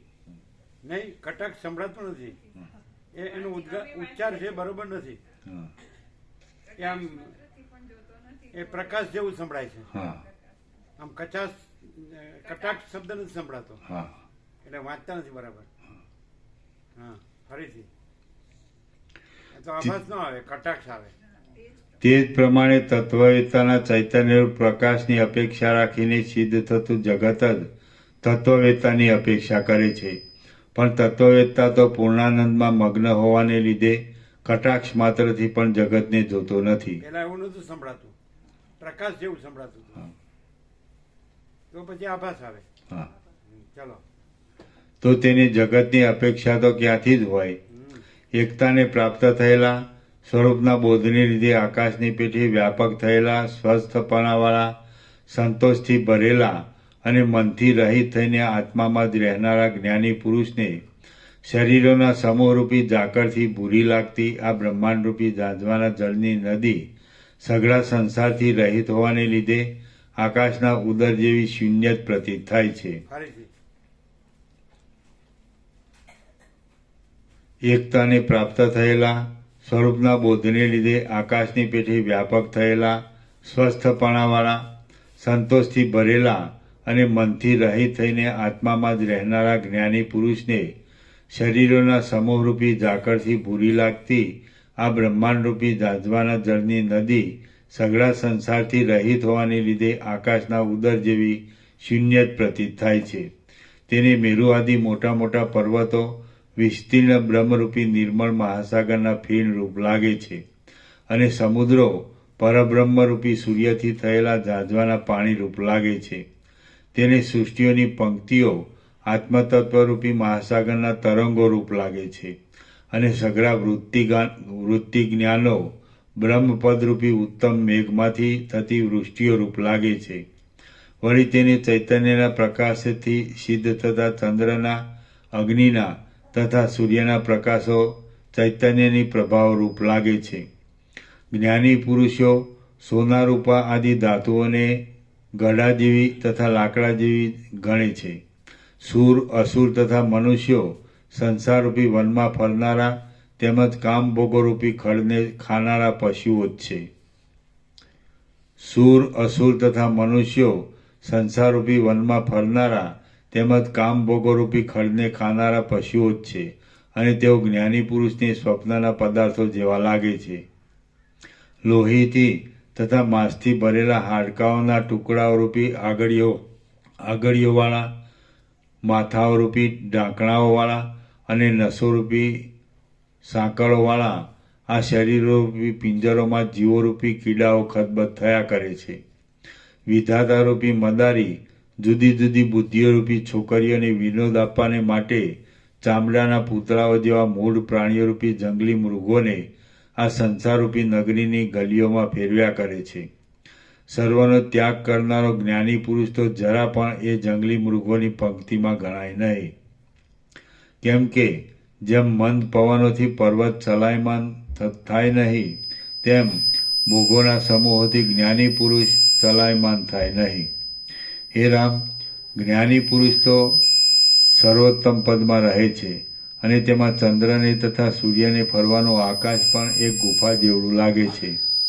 બ્રહ્મ વિદ્યાના આનંદમાં મગ્ન રહેનારા જ્ઞાની પુરુષને તો સમજુ છતાં પણ જગતના વ્યવહારમાં મગ્ન રહેનાર અને મૂળ લોકોની પેઠે પોતપોતાના શરીરનું પાલન કર્યા કરતા લોકપાલ દેવતાઓ પણ સંસારરૂપી અંધકારમય સમુદ્રમાં દેખવા છતાં ભૂલ કરતા જોવામાં આવે છે. તેમ વાદળાઓ સમીપમાં રહેતા હોવા છતાં પણ આકાશને રંગી દેતા નથી. તેમ જગત સંબંધી કોઈ પણ પદાર્થો ઉદાર હૃદયવાળા તત્વવેતા પુરુષને રંગી દેતા નથી, આસક્ત કરી દેતા નથી. જેમ પાર્વતીના નૃત્યને જોનારા મહાદેવને વાંદરાઓના નાચમાં રુચિ થતી નથી, તેમ તત્વના આનંદમાં મગ્ન રહેનારા જ્ઞાની પુરુષને આ જગત સંબંધી કોઈ પદાર્થોમાં રુચિ થતી નથી. જેમ ગળામાં રહેલા રત્નને તે રત્ન જ્યારે બહાર હતું ત્યારે તેમાં પડેલા પ્રતિબિંબો રંગી શકતા નથી, તેમ બ્રહ્મવેતા પુરુષને આ જગત સંબંધી કોઈ પણ પદાર્થો રંગી શકતા નથી. જેમ રાજહંસ સડેલા શેવાળના ટુકડાઓમાં જરા પણ રુચિ ધારણ કરતો નથી, તે જ પ્રમાણે જ્ઞાની પુરુષ અજ્ઞાનીઓને વજ્રપંજર જેવા લાગતા આ સંસારને હાલતા પાણીમાં તરંગોએ આગળ કરી દેખાડેલા પ્રતિબિંબ જેવો ખોટો સમજે છે અને તે સંસારની લીલા સંબંધી સુખોમાં જરા પણ રુચિ ધારણ કરતો નથી. શ્રી યોગ વાસિષ્ઠ મહારામાયણમાં સ્થિતિ પ્રકરણનો પૂર્ણાશય સ્વરૂપ વર્ણન નામનો સર્ગ 57મો સમાપ્ત. સર્ગ 58મો. બૃહસ્પત્ય કચે ગાયેલી ગાથા. બૃહસ્પત્ય કચે ગાયેલી ગાથા. આ 58મા સર્ગમાં પૂર્ણપદમાં આરૂઢ થયેલાની સર્વાત્મકપણાથી જે સ્થિતિ થાય છે તેને જણાવનારી કચે ગાયેલી ગાથા કહેવામાં આવશે. વશિષ્ઠ બોલ્યા, હે રામ, આ વિષયમાં જ બૃહસ્પતિના પુત્ર કચે ગાયેલી પુરાતન પવિત્ર ગાથાઓ હું તમને કહું છું, તે તમે સાંભળો. મેરુ પર્વતના કોઈ વનમાં રહેતો બૃહસ્પતિનો પુત્ર કચ્છ કોઈ સમયે બ્રહ્મવિદ્યાના અભ્યાસના પરિપાકને લીધે આત્મામાં વિશ્રાંતિ પામ્યો હતો. યથાર્થ જ્ઞાનરૂપી અમૃતથી ભરાયેલી તેની બુદ્ધિ પંચભૂતમય તરત નષ્ટ થનારા અને અનાદર કરવાને યોગ્ય એવા આ દ્રશ્યમાં ક્યાંય પણ રુચિ કરતી ન હતી. આત્મા વિના બીજું કાંઈ પણ નહીં જોતો એ કચ્છ એકલો રહેવાને લીધે જાણે અલગ પડી ગયો હોય તેમ હર્ષથી ગદગદ વાણી વડે નીચે પ્રમાણે ગાથા બોલ્યો હતો. આ સઘળું જગત જેમ પ્રલયકાળના જળથી ભરપૂર થઈ જાય છે તેમ મારા આત્માથી જ ભરપૂર છે. તો હવે આ જગતમાં હું શું કરું, ક્યાં જાઉં, શું લઉં અને શું છોડી દઉં? દુઃખને ભોગવનારો જીવ અને જીવે ઈચ્છેલું સુખ એ સઘળું દિશાઓથી પણ મોટા આત્મારૂપ થઈ ગયું છે. અહો, આ સઘળું આત્મામય છે એમ જાણવામાં આવ્યું એટલે મારા કષ્ટો પોતાની મેળે ટળી ગયા. હવેથી મારે કાંઈ છોડવાનું કે લેવાનું રહ્યું નથી. બહારના તથા અંદરના પદાર્થો સહિત દેહમાં ઊંચે નીચે અને દિશાઓમાં જ્યાં જોવું ત્યાં આત્મા જ છે. આત્માથી ન્યારું કાંઈ પણ નથી. સર્વમાં આત્મા રહેલો છે અને આત્મામાં સર્વ રહ્યું છે. એટલું જ નહીં, પણ જે કાંઈ દ્રશ્ય છે તે આત્મા જ છે. હું પણ આત્મામાં જ રહ્યો છું અને આત્મા જ છું. જે કાંઈ ચેતન કે અચેતન છે તે સર્વમાં હું છું અને તે સઘળું હું છું. ચૈતન્યમય એવો હું અપાર આકાશને પણ ભરપૂર કરી દઈને સર્વત્ર રહ્યો છું. જેને એક અખંડ મહાસાગરની ઉપમા આપવામાં આવે છે એવો હું પૂર્ણ અને પરમાનંદ રૂપે રહ્યો છું. હે રામ, મેરુ પર્વતની કુંજમાં રહેલો એ કચ્છ એ પ્રમાણે ગાથા ગાઈને એવી જ ભાવના કર્યા કરતો હતો. અનુક્રમે ઓમકારનું ઘંટાના શબ્દ જેવું ઉચ્ચારણ કરતો અને ઓમકારના માથે રહેલી ઓમકારની પાછલી તુર્યપદને જણાવનારી કોમળ અર્ધમાત્રાને શુદ્ધ હૃદયમાં ચિંતવતો એ કચ્છ કારણોમાં કે કાર્યોમાં નહીં રહેતા તુર્યપદ બ્રહ્મ સ્વરૂપમાં જ રહ્યો હતો. હે રામ, કલ્પનારૂપી કલંક ટળી જવાને લીધે એ કચ્છ શુદ્ધ થયો હતો. એના પ્રાણવાયુનું ચલન નિરંતર હૃદયમાં લીન રહેતું હતું અને તેથી તે વાદળા વિનાના શરદ ઋતુના આકાશ જેવો થઈ રહ્યો હતો. એવો એ કચ્છ ઉપર કહેલી ગાથા ગાયા કરતો હતો. શ્રી યોગવાસિષ્ઠ મહારામાયણમાં સ્થિતિ પ્રકરણનો કચ્છ ગાથા નામનો સર્ગ 58મો સમાપ્ત. સર્ગ 59મો. છેલ્લું વાક્ય ફરીથી.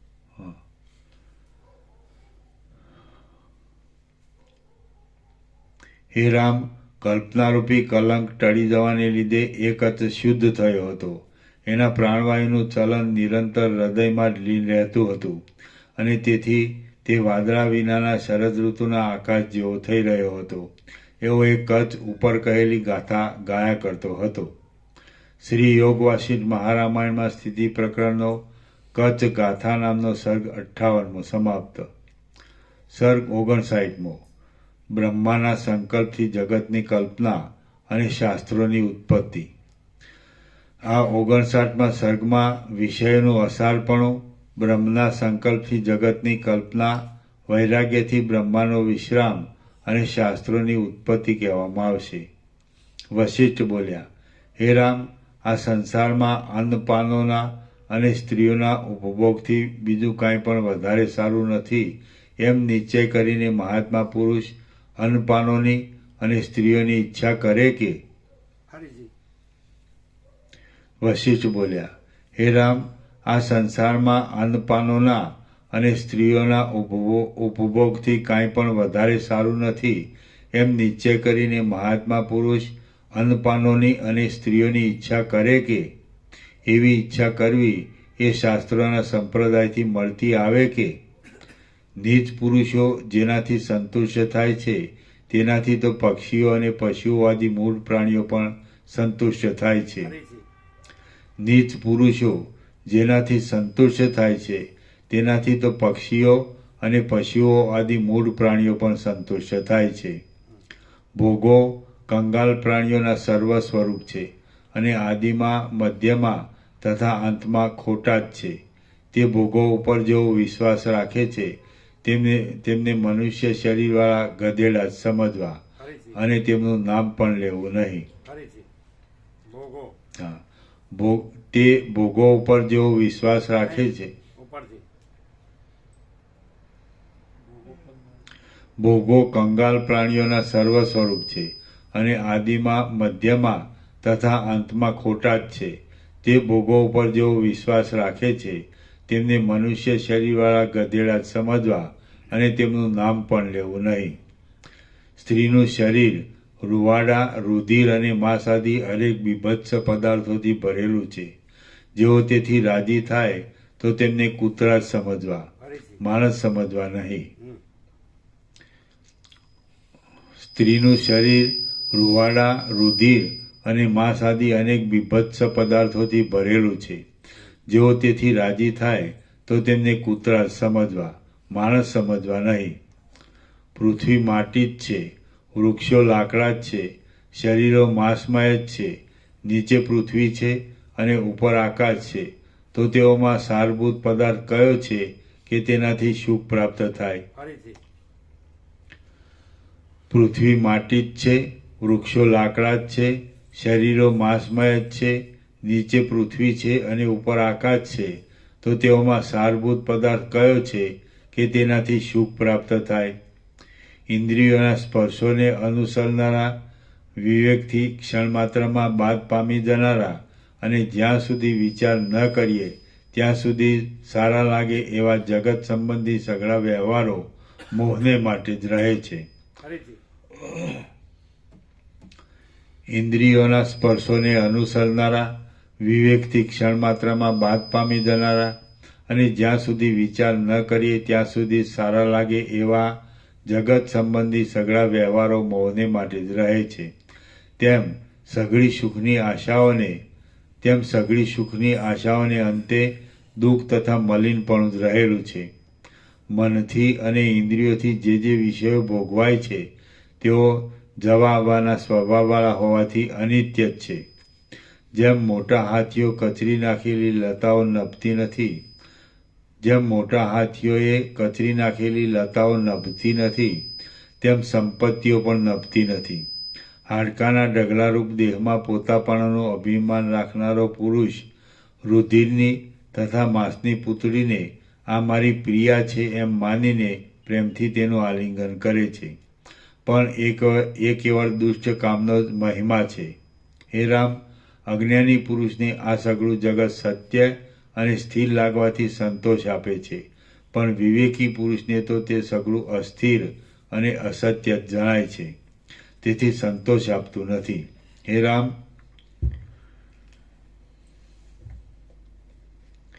રામ, ભોગો નહીં ભોગવ્યા છતાં પણ ભોગોની તૃષ્ણા રાખવામાં આવે તો તે ઝેરની જેમ મૂર્છા આપે છે. ત્યારે ભોગ ભોગવવા મળતા એ તૃષ્ણા ઝેરની જેમ મૂર્છા આપે તેમાં શું કહેવું? એટલા માટે હે રામ, એ ભોગની આસ્થાને છોડી દઈને તમે આત્માની એકતાની નિષ્ઠાને ભજો. એટલા માટે હરીજી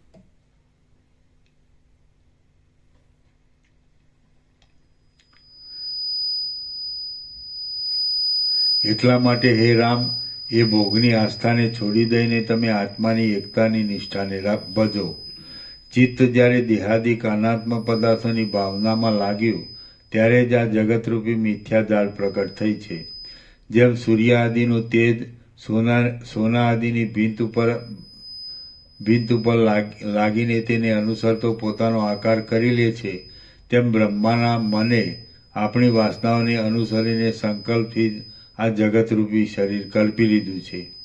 રામ બોલ્યા, હે મહાબુદ્ધિમાન મુનિ, પૂર્વકલ્પના કોઈ જીવનું મન આ કલ્પમાં બ્રહ્માની પદવી મેળવી દે આ જગતને કેવી રીતે પ્રાણીઓથી અત્યંત ગાઢું બનાવે છે? વશિષ્ઠ બોલ્યા, કમળમાં ઉત્પન્ન થયેલા પહેલા બાળક બ્રહ્માએ કમળરૂપી શયનમાંથી ઉઠીને પ્રથમ બ્રહ્મ બ્રહ્મ એવો શબ્દ કર્યો, તેથી તે બ્રહ્મા કહેવાય છે. સંકલ્પોના સમોરૂપ અને મનથી જ જેનો આકાર કલ્પાયો છે તેવા એ બ્રહ્માના સંકલ્પે પાછળની સૃષ્ટિ કરવાનો ઉદ્યમ કર્યો. તેમાં પ્રથમ તેજનો સંકલ્પ કર્યો. તે મોટી પ્રભાવાળું હતું અને શરદ ઋતુના અંતમાં લતાઓ પીળી થઈ જાય છે તેવી રીતે પીળી ચકરીઓથી તે દિશાઓને ભરી દેતું હતું. પક્ષી પોતાના પાંખોને પસારતા તેનામાં જેવી નસો દેખાય છે તેવા તંતુઓથી તે આકાશમાં વ્યાપ્ત થયું હતું. સઘળા પ્રદેશોમાં પીળાશના સમૂહવાળું હતું અને આકાશમાં સુવર્ણમયપણાની ભ્રાંતિ કરી દેતું હતું. ઘરના ગોખોમાં નખાયેલી સોનાની જાળીઓની પેઠે તે ચકચકતા કિરણોથી બ્રહ્માના રહેવાના કમળને પણ ચકચકિત કરી દેતું હતું અને ફેલાતા સુંદર બગીચાના જેવા કિરણોના આવર્તનોથી તે શોભી રહ્યું હતું. પછી મનરૂપી શરીરવાળા બ્રહ્માએ એ પ્રકાશિત તેજમાં અત્યંત પ્રદીપ્ત પોતાના આકાર જેવો એક આકાર કલ્પ્યો અને તે સૂર્યરૂપે તેમાંથી ઉદય પામ્યો. એ આકાર જ જ્વાળાઓના મંડળના મધ્યમાં રહેનારો સોનાના ચકચકતા કુંડળોવાળો, આસપાસ મોટી મોટી જ્વાળાઓના અગ્નિઓથી વીંટાયેલો, જ્વાળાઓથી વિશાળ અવયવવાળો અને આકાશના મંડળને પ્રભાવથી વ્યાપ્ત કરી દેનારો સૂર્ય કહેવાય છે. પછી જેમ સમુદ્ર તરંગોને ઉછાળે છે તેમ મહાબુદ્ધિમાન બ્રહ્માએ તે તેજના અવશેષ રહેલા ભાગને વિભાગો પાડીને ઉછાળ્યા અને તેમાંથી બ્રહ્માના જેવી શક્તિઓવાળા, તેમાં સંકલ્પ માત્રથી ઐશ્વર્યને પામેલા મરીચી આદિ પ્રજાપતિઓ ઉત્પન્ન થયા. પછી એ પ્રજાપતિઓ જે વસ્તુઓને જે રીતે સંકલ્પવા લાગ્યા તે વસ્તુઓને તે રીતે તેઓ પોતાની આગળ ખડી થયેલી જોવા લાગ્યા, તેમજ તે વસ્તુઓને પામવા લાગ્યા. એ પ્રજાપતિઓએ જે ઘણા પ્રકારના પ્રાણીઓના સંકલ્પો કર્યા તે પ્રાણીઓ તરત તેમના જોવામાં આવ્યા તથા તેમને પ્રાપ્ત થયા. એ પ્રજાપતિઓમાં આગળ જતા મૈથુનની ક્રિયા ચાલી, એટલે એકમાંથી બીજા, બીજામાંથી ત્રીજા અને ત્રીજામાંથી ચોથા એમ ઘણા વિવિધ પ્રાણીઓ પ્રકટ થયા. પછી બ્રહ્માએ વેદોનું સ્મરણ કરીને ઘણા યજ્ઞોના પ્રકારો કલ્પ્યા અને પોતાને રહેવાના કમળમાંથી 14 લોકોની સ્થિતિઓ કલ્પી. હે રામ, આ રીતે જ મન જ મોટા શરીરવાળું બ્રહ્માનું રૂપ લઈને આ 3 ગુણમય સ્વરૂપવાળી સૃષ્ટિને ઉત્પન્ન કરે છે. તે સૃષ્ટિ પ્રાણીઓના સમૂહોથી વ્યાપ્ત છે, સમુદ્રોથી, પર્વતોથી તથા વૃક્ષોથી ભરપૂર છે, ચડતા ઉતરતા લોકોની રચનાવાળી છે અને મધ્ય ભાગમાં મેરુથી, પૃથ્વીની પીઠથી, દિશાઓથી તેમજ કુંજોથી ઘેરાયેલી છે. વળી તે સુખ, દુઃખ, જરા, જન્મ અને મરણથી તેમજ ઘણી ચિંતાઓથી સમજૂક મનુષ્યને બોધ આપનારી છે અને રાગ, દ્વેષ તથા ભયના ઉદ્વેગવાળી છે. બ્રહ્માના મનમાંથી ઉઠેલા સંકલ્પરૂપી હાથોએ આરંભના સમયમાં જે પદાર્થને જે રીતે જોઈ શકાય અને પામી શકાય એવો કલ્પેલો છે તે પદાર્થ અદ્યાપી સુધી તે રીતે જોઈ શકાય છે અને પામી શકાય છે. બ્રહ્માની કલ્પના અનુસાર જ બીજાઓની કલ્પનાઓ પ્રવર્તે એવો માયાનો સંપ્રદાય છે. જેમ બ્રહ્મામાં સમષ્ટિ મન રહ્યું છે તેમ બીજા પ્રાણીઓમાં વ્યષ્ટિ મન રહ્યું છે. એ મન સઘળા પ્રાણીઓમાં રહીને સંસારની જ કલ્પના કર્યા કરે છે અને કોઈક વિરલ પ્રાણીઓમાં રહેલું મન બ્રહ્મની ભાવના પણ કરે છે. આ રીતે મને સંકલ્પ માત્રથી તરત જ કલ્પી લીધેલો જગતરૂપ મિથ્યા ભ્રમ અજ્ઞાનીઓની દ્રષ્ટિમાં સ્થિરપણાને પ્રાપ્ત થયો છે. જગતની સઘળી ક્રિયાઓ સંકલ્પથી જ ઉત્પન્ન થાય છે અને ક્રિયાઓના નિયમને અનુસરનારા દેવતાઓ પણ સંકલ્પથી જ પ્રગટ થાય છે. પછી સૃષ્ટિનો વિસ્તાર થતાં ઇન્દ્ર અને વિરોચન આદિ કેટલાક રાજાઓ પરસ્પરની શત્રુતા કરનારા ઉત્પન્ન થાય છે. તેઓ પોતપોતાના ઉત્કર્ષ માટે ધર્મની તથા અધર્મની વૃદ્ધિ કરવાની યત્ન કરવા માંડે છે. એટલે પ્રજાઓમાં વધ, બંધન તથા રોગ આદિ કલેશોની ભારે પીડા થાય છે. એ જોઈને કાયર થયેલા ભગવાન બ્રહ્મા કમળ ઉપર બેસીને વિચાર કરે છે. મનમાં સંકલ્પ માત્રથી જ આ સૃષ્ટિરૂપી વિચિત્ર ચિત્ર ઉત્પન્ન થયું છે. મોટા વિસ્તારવાળી, તે વ્યવહારોના વિકારોવાળી, રુદ્ર, વિષ્ણુ તથા ઇન્દ્ર આદિ દેવતાઓવાળી અને પર્વતોથી, સમુદ્રોથી, પાતાળોથી, પૃથ્વીથી, અંતરિક્ષથી, દિશાઓથી તથા સ્વર્ગ આદિ ભુવનોથી ભરપૂર થયેલા પ્રદેશોવાળી આ સૃષ્ટિ મેં કેવળ ભારે ભારે સંકલ્પોની ઝાડથી જ ચારે બાજુ ફેલાવી છે. હવે તો હું આ સંકલ્પોને ઉછાળવાની પદ્ધતિથી કાયર થઈ ગયો છું. આવો નિશ્ચય કરીને કલ્પનારૂપી અનર્થોના સંકટમાંથી વિરામ પામી સંકલ્પો કરવા છોડી દઈને તે બ્રહ્મા પોતાના મનથી પોતાના સ્વરૂપભૂત અનાદિ પરબ્રહ્મનું અનુસંધાન કરવા માંડે છે. આમ અનુસંધાનના પ્રભાવથી બ્રહ્મા શાંત થાય છે.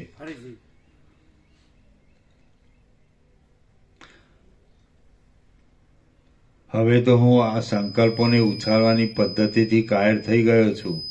આવો નિશ્ચય કરીને કલ્પનારૂપી અનર્થોના સંકટમાંથી વિરામ પામી સંકલ્પો કરવા છોડી દઈને તે બ્રહ્મા પોતાના મનથી પોતાના સ્વરૂપભૂત અનાદિ પરબ્રહ્મનું અનુસંધાન કરવા માંડે છે. આમ અનુસંધાનના પ્રભાવથી બ્રહ્મા શાંત થાય છે. તેમનું મન ગળાઈ જાય છે અને જેમ થાકેલો પુરુષ ગુપ્ત સ્થળમાં કરેલા શયનમાં વિશ્રાંતિ ભોગવે છે તેમ તે કેવળ પરબ્રહ્મના પ્રકાશવાળા ધ્યાનમાં વિશ્રાંતિ ભોગવે છે. મમતાથી તથા અહંતાથી રહિત થયેલા અને ધ્યાનથી પરમ શાંતિને પ્રાપ્ત થયેલા તે બ્રહ્મા પવન વિનાના સમુદ્રની જેમ પોતે પોતાના સ્વરૂપમાં જ રહે છે. પછી જેમ સમુદ્ર પાણીના ચલનથી પોતાનું નિશ્ચળપણું છોડી દે છે તેમ કોઈ સમયે બ્રહ્મા વૃત્તિના ચલનને લીધે એકાગ્રતા રૂપી ધ્યાન કરવું છોડી દે છે. ધ્યાન છોડીને બ્રહ્મા અનેક સુખ દુઃખોથી ઘેરાયેલા, સેંકડો આશાઓરૂપી પાશોથી બંધાયેલા અને રાગદ્વેષ તથા ભયથી આતુર થયેલા સંસારનો વિચાર કરવા લાગે છે. આમ વિચાર કરી અને પ્રાણીઓની કષ્ટમય સ્થિતિ જોઈને બ્રહ્માનું મન દયાથી ઉભરાઈ જાય છે. એટલે તે પ્રાણીઓનું કલ્યાણ કરવા માટે અને મુક્તિનો માર્ગ દેખાડવા માટે ગંભીર અર્થોવાળા તેમજ બ્રહ્મજ્ઞાનથી ભળેલા અનેક પ્રકારના શાસ્ત્રો રચે છે. તે વેદોનો તથા વેદાના અંગોનો સંગ્રહ કરે છે અને પુરાણ આદિ બીજા શાસ્ત્રોને પણ રચે છે. જગતની ચેષ્ટા જોઈને તે પ્રમાણે શાસ્ત્રોરૂપી મર્યાદાનું સ્થાપન કર્યા પછી બ્રહ્મા વળી તે આપદાઓમાંથી નીકળી કમળની ઉપર સ્થિરતાથી બેસે છે અને આગળ પ્રમાણે ધ્યાનનો આશ્રય કરીને મંદરાચળથી રહિત થયેલા ક્ષીરસાગરની જેમ શાંતપણાથી તથા સ્વસ્થપણાથી પોતાના સ્વરૂપમાં જ રહે છે. કોઈ સમયે એ બ્રહ્મા પોતાની વૃત્તિ સઘળા સંકલ્પોથી રહિત થયા છતાં પણ યદ ઈચ્છાથી કેવળ લોકોના ઉપર અનુગ્રહ કરવા સારું વ્યવહારની રીતિને અનુસરે છે. હે રામ, એ પ્રમાણે વ્યવહારને અનુસરવાના સમયમાં પણ બ્રહ્મા અંતઃકરણથી કોઈને મિત્ર ગણીને તેના ઉપર પ્રેમ કરતા નથી. કોઈને શત્રુ ગણીને અંતઃકરણપૂર્વક તેનો ત્યાગ કરતા નથી. શરીરનું અભિમાન ધરતા નથી. કોઈ જાતનો વિક્ષેપ પામતા નથી. વિષયોના અનુભવની લાલચ રાખતા નથી. અહંકારના આવેશપૂર્વક કોઈનું પાલન કરતા નથી અને અહંકારના આવેશપૂર્વક કોઈનો નાશ પણ કરતા નથી. તે તો સર્વ પદાર્થોમાં અને સર્વ વૃત્તિઓમાં સમતા રાખે છે. ભરપૂર સમુદ્રની પેઠે ગંભીર રહે છે અને જીવન મુક્તની સ્થિતિમાં જ રહે છે. કોઈ સમયે સઘળા સંકલ્પોથી રહિત કેવળ ધ્યાનમાં લાગ્યા હોવા છતાં પણ તે યદ ઈચ્છાથી લોકોની ઉપર અનુગ્રહ કરવાની માટે જાગ્રત થાય છે. હે મહાબુદ્ધિમાન રામ, બ્રહ્માની આ પવિત્ર સ્થિતિ મેં તમારી પાસે કહી. પ્રજાપતિઓ અને દેવવર્ગના લોકો, દેવ, ગંધર્વ તથા યક્ષ આદિ પણ સત્વગુણની અધિકતાવાળા હોવાને લીધે આ બ્રહ્માના જેવા જીવનમુક્તપણાને પામવાને યોગ્ય છે. સર્વ સૃષ્ટિઓના ઉપરામરૂપ પરબ્રહ્મમાં બ્રહ્માના મનની પ્રથમ કલ્પનાથી પ્રજાપતિઓ ઉત્પન્ન થયા છે અને પ્રજાપતિઓની પદવી ઉપાસનાઓના ફળરૂપ છે. એટલા માટે શુદ્ધ અંતઃકરણવાળા હોવાને લીધે પ્રજાપતિઓ થોડા જ પ્રયત્નથી જ્ઞાનને પ્રાપ્ત થઈ શકે એમ છે. તેથી તેઓ દેવ વર્ગના લોકો કરતાં પણ વહેલા જીવનમુક્તપણું પામવાને યોગ્ય છે. પ્રજાપતિઓની સૃષ્ટિ સ્થિર થયા પછી બ્રહ્માના મનની બીજી જે કલ્પના ઉદય પામે છે તે ચંદ્રની કળાઓ દ્વારા આકાશ તથા વાયુનો આશ્રય કરીને ઔષધિઓ તથા પાંદડામાં પ્રવેશે છે. પછી સોમ, ઘી અને દૂધ રૂપે તે અગ્નિમાં હોમાય છે. તેમજ અમૃત રૂપે પરિણામ પામીને પ્રજાપતિઓના ભોજનમાં આવે છે. આમ પ્રજાપતિઓના વીર્યરૂપ થઈને કોઈ દેવરૂપે તો કોઈ યક્ષ રૂપે જન્મે છે. આ દેવવર્ગની પદવી યજ્ઞો નામના કર્મોના ફળરૂપ છે. એટલા માટે એ દેવવર્ગના લોકો કંઈક મલિન અંતઃકરણવાળા હોવાને લીધે પ્રજાપતિઓના કરતાં થોડા વધારે પ્રયત્નથી જ્ઞાનને પામી શકે એમ છે. તેથી તેઓ મોડા જીવનમુક્તપણું પામવાને યોગ્ય છે. મનુષ્યો તો પાપ પુણ્યના મિશ્રપણાથી ઉત્પન્ન થયા છે. માટે તેઓ વધારે મલિન અંતઃકરણવાળા છે. તેઓ જો બહુ પ્રયત્નથી સત્સંગ, ઇન્દ્રિયોનો જય તથા શ્રવણ મનનાદિકનો જ્ઞાનની પ્રાપ્તિ પર્યંત અભ્યાસ કર્યા કરે તો જ જ્ઞાનને પ્રાપ્ત થઈ શકે છે. આમ તેઓ માંડ જીવનમુક્તપણું પામે છે. પ્રજાપતિઓની, દેવવર્ગની તથા મનુષ્યની યોનિમાં પણ જે જીવ અવતર્યો હોય તેને સજ્જનનો સંગ મળે તો તે જ જન્મમાં સજ્જનના ગુણો પ્રાપ્ત થાય છે, અને દુર્જનનો સંગ મળે તો તે જ જન્મમાં દુર્જનના ગુણો પ્રાપ્ત થાય છે. એટલા માટે સઘળાઓ દુર્જનના સંગથી દૂર રહી સજ્જનના સંગમાં તત્પર રહેવું યોગ્ય છે. હે રામ, આ સૃષ્ટિની સ્થિતિ એ પ્રમાણે છે. પ્રજાપતિઓની સૃષ્ટિ ઉપાસનાઓના ફળરૂપ છે, દેવવર્ગની સૃષ્ટિ યજ્ઞ આદિ કર્મોના ફળરૂપ છે, અને મનુષ્યોની સૃષ્ટિ પાપ પુણ્યના મિશ્રિત ફળરૂપ છે. અનેક પ્રકારના પ્રારબ્ધોના વેગોથી, વિલાસોના કૌતુકોથી અને ક્રોધ આદિથી ભરેલા વ્યવહારોથી ટેકો પામેલી આ સઘળી સૃષ્ટિ પરબ્રહ્મમાં સંકલ્પોની કલ્પના ઉઠવાથી જ પ્રગટ થાય છે. શ્રી યોગ વાસિષ્ઠ મહારામાયણમાં સ્થિતિ પ્રકરણનો કમલજ વ્યવહાર વર્ણન નામનો સર્ગ 59મો સમાપ્ત. આનો નંબર 543. પ્રસાદ આપી દો. ઓમ ઓમ ઓમ.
જતા ને એમને જવું હોય તો એમને જવા દે, એ કાયમ જતા રહે. એમ બધાની યારે કઈ ના ના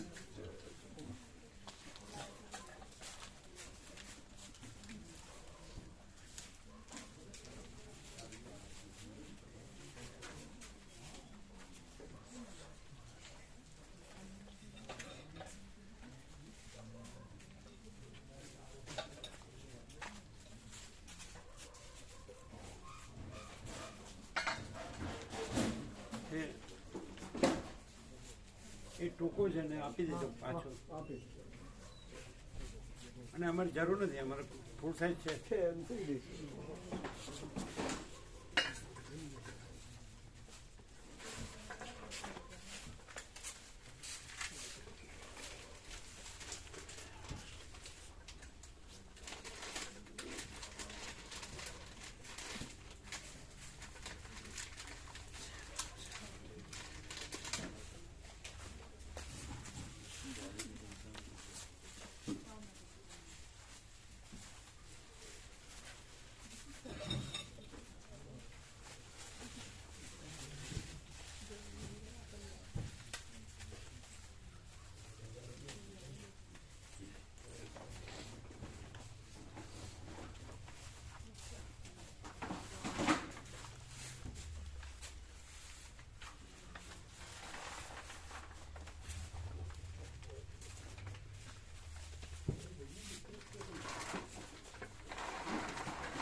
ઓળખો છો? હા, અરુણ પ્રભુના બનાવી. હા, અને અરુણ પ્રભુ કોબા બધા સાથે રહેતા હોય.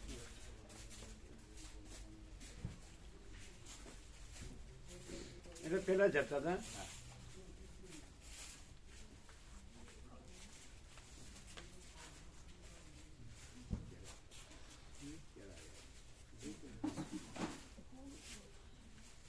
કેમ રહ્યો છે ભગવાનનો ઉત્સવ? કેમ રહ્યો? હે? બહુ આનંદ આવ્યો આજે. આખું આમ પ્રકાશ એટલો જોરદાર હતો ને. મોહ દશા કોઈને છોડવી નથી. મોહ દશા કોઈને છોડવી નથી. પણ આ જ ઉપાય છે. આ જ ઉપાય છે. આ સિવાય કઈ નથી. હા, અહીં પણ સહજ પરમ શાંતિ છે ને. પરમ શાંતિ. પરમ શાંતિ સાથે નીરવ શાંતિ પણ છે આજુબાજુ ચારે બાજુ. એમાં આપણે પરમ શાંતિ પામ્યા. અને ઘોંઘાટ અને કોલાહલ વાળું જીવન છે ને, એનાથી બધા લોકો ગળે આવી જાય.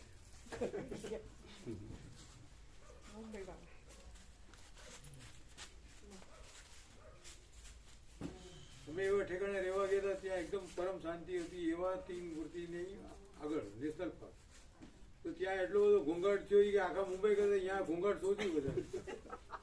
હવે આપણને તો નવાઈ લાગે કે ભાઈ આવું કેમ થઈ ગયું.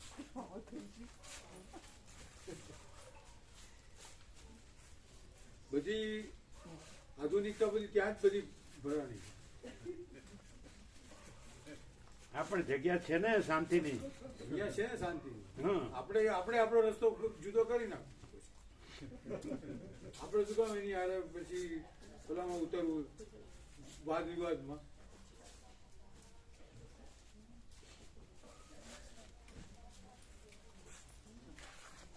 એટલે આખો ભગવાન એટલે આખા ભગવાન એટલે બીજું કઈ નહીં. બીજું કઈ નહીં. આ બાળકોને નાના બાળકોને પ્રકાશ થાય કરું. અને પેલા બે બહુ ક્લિયર હતું કે જ્ઞાન અને ભક્તિ, તો દેહ હું નથી એ જ્ઞાન, અને ભક્તિ એટલે હું કરતા નથી. એ સિમ્પલ, એકદમ સિમ્પલ. આજે એ જ આવ્યું હતું બધું. એ જ આવ્યું હતું આજે. હું દેહ નથી ને હું કરતા નથી. હા. અત્યારે હા, શરૂઆતમાં એ જ હતું. શરૂઆતમાં જ હતું.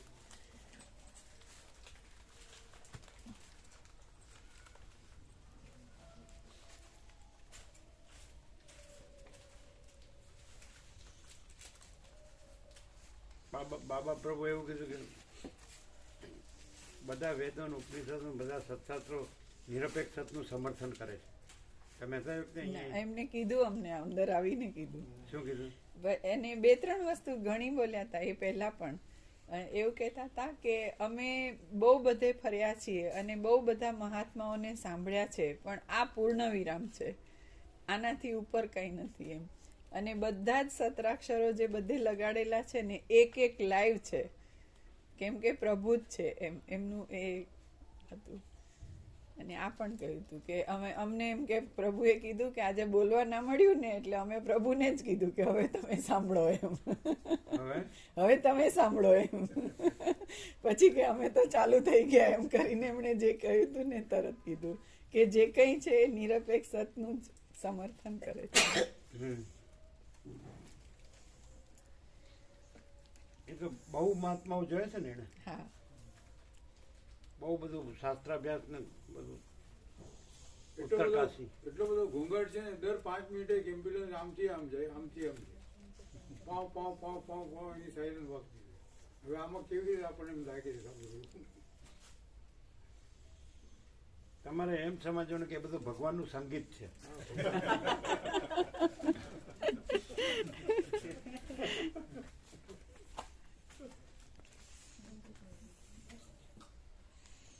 બ્રહ્મ કૃપા હિ કેવલમ આનંદ મંગલ ઓમ ઓમ ઓમ.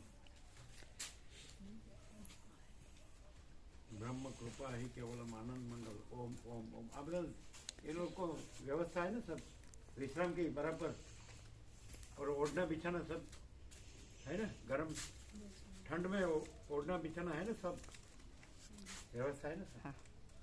और आसन है ना, હા છે. તમારે છે ને બરાબર. એ તો બધા ભગવાનના ઉત્સવ પડતા જ આવ્યા છે એટલે બધા વયા ગયા. અહીં તો જગ્યા ફૂલ છે.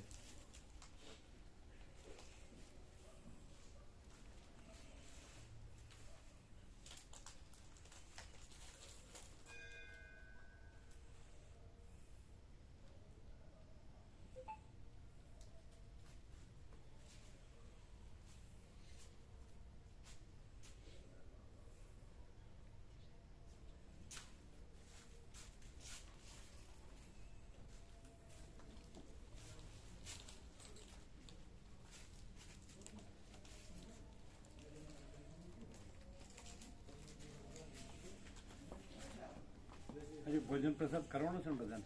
ઘણા બધાએ લઈ લીધો છે, થોડાક જ બાકી છે. તમે લઈ લીધો? અનુકૂળ છે બધું એમ જે બાકી છે બધા? હા.